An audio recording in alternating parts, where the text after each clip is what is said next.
പള്ളികളിൽ, എല്ലാ പള്ളികളിലും ഒരു മതത്തിനെയല്ല പറയുന്നത്, എല്ലാ മതങ്ങളുടെയും പള്ളികൾ ഇതെല്ലാം പെടും. അവിടെ പുരോഹിതന്മാർ, എല്ലാ മതങ്ങൾക്കും പുരോഹിതന്മാരുണ്ട്. അവർ അവരവരുടേതായ മതങ്ങൾ വിശ്വസിക്കാൻ വേണ്ടി മനുഷ്യരെ തെറ്റിദ്ധരിപ്പിച്ച് സംസാരിച്ച്, അതായത് പ്രസംഗിച്ച് ജനങ്ങളെ തെറ്റിദ്ധരിപ്പിക്കുന്നുണ്ട്. യഥാർത്ഥത്തിൽ പറയുന്നത് എന്താണെന്ന് അവർക്ക് പോലും അറിയില്ല. അവർ പല ഉദാഹരണങ്ങളും കൂട്ടിച്ചേർക്കുന്നു. ഉദാഹരണങ്ങൾ പറഞ്ഞുണ്ടാക്കി ലോകത്ത് നടക്കുന്ന കാര്യങ്ങളും കണ്ടതും കേട്ടതും അവർ സ്വപ്നം കാണുന്നതും അവർ ചിന്തിച്ച് നടക്കുന്ന എല്ലാ സങ്കല്പങ്ങളും ഭാവനകളും എല്ലാം ജനങ്ങളിലേക്ക് പറഞ്ഞു ഏൽപ്പിച്ച് ജനങ്ങളെ തെറ്റിദ്ധരിപ്പിക്കുന്നു. ഒരിക്കലും അവരെ സ്വതന്ത്രമായി ചിന്തിക്കാൻ സമ്മതിക്കുന്നില്ല. അവർ വിശ്വസിക്കുന്ന മതത്തിൽ പിടിച്ചു നിൽക്കാൻ വേണ്ടി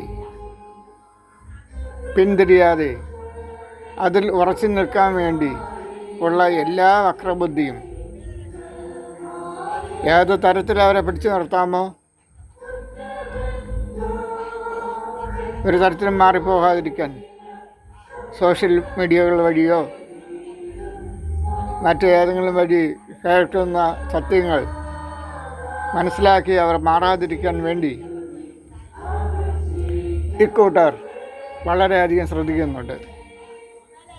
അതിനുവേണ്ടി അവർ പല ഉദാഹരണങ്ങളും പറഞ്ഞ് തെറ്റിദ്ധരിപ്പിക്കും, ആ വിശ്വാസത്തിൽ പിടിച്ചു നിർത്തിക്കും.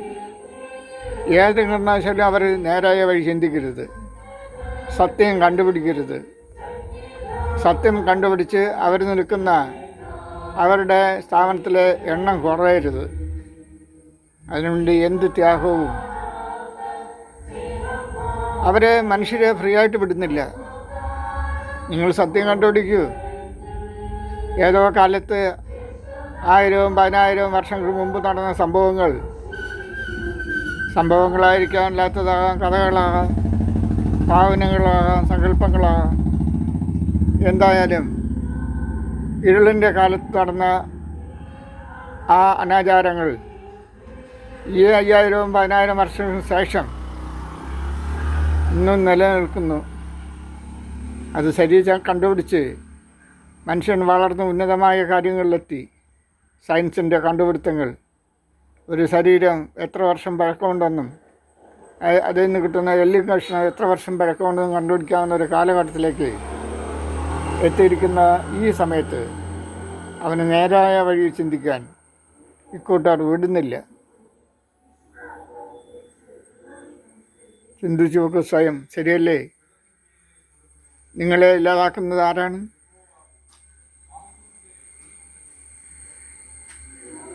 ഇക്കൂട്ടരല്ലേ നിങ്ങളെ ഇല്ലാതാക്കുന്നത്? ഒന്ന് ചിന്തിച്ച് നോക്കുക, സ്വയം ചിന്തിക്കുക. നിങ്ങൾക്ക് ഞാൻ വിട്ടുനിന്നിരിക്കുന്നു. ഞാനിവിടെ ഇതിനെ അവസാനിപ്പിക്കുന്നു. പിന്നൊരു വീഡിയോയിൽ ഞാൻ വരാം. Okay, bye, thank U.